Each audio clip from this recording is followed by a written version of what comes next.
This painting is a late panel painting by Giovanni Bellini, and it shows the assassination of St. Peter Martyr. It's a rather horrible story. St. Peter Martyr was a Dominican who preached against the Cathar conspiracy. He was born in 1206, and he was returning from preaching when he was set upon by two Cathars and assassinated. He was travelling with his companion, Brother Dominic, who actually gets away, but it's a remarkable composition because here we have Brother Dominic in the centre of the painting, and here we have the most important part of the picture down in the bottom corner. It's very, very novel and inventive. Before the painting was cleaned, and I spent 3.5 years of my life cleaning and restoring this painting, many of the details that we now see were not visible. For example, the cleaver, which is the attribute of the saint because he was first of all chopped at with a cleaver in his head and then he was stabbed to finish him off, that was completely painted out. So one had to guess that it was St. Peter Martyr, but it had always puzzled art historians about where the cleaver was.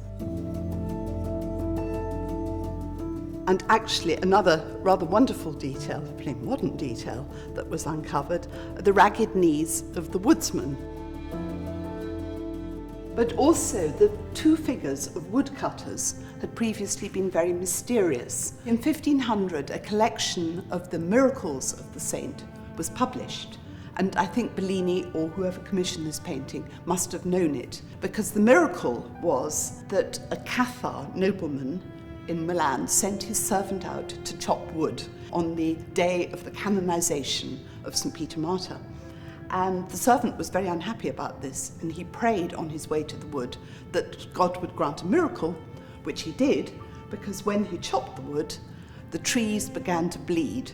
In the story, it said he was simply covered in blood, but Bellini is always very, very discreet in his narratives, and so we have to look very hard to see the blood. But here are 3 chops into the wood, each of them with a stroke of red, and then this tree is also bleeding over here.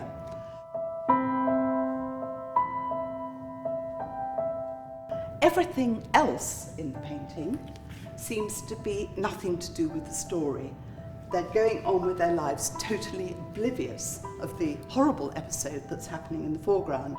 And so we have this beautiful pastoral scene here, which is a sort of precursor of the great Venetian pastoral tradition in the 16th century. And then over on this side, we have the cattle, people chatting at a well, and then the town of Verona, and then beyond this beautiful landscape with the light catching the blue mountains. This painting is as much about painting nature. Nobody had painted trees like this before. They're absolutely astonishing. And light, which of course is Bellini's great thing.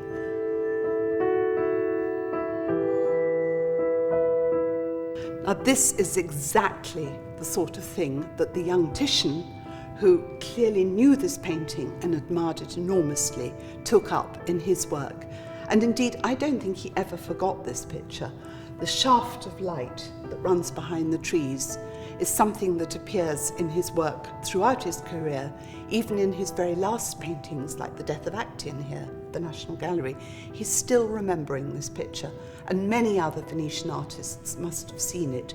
So it's really pivotal for our understanding of Venetian painting of the 16th century.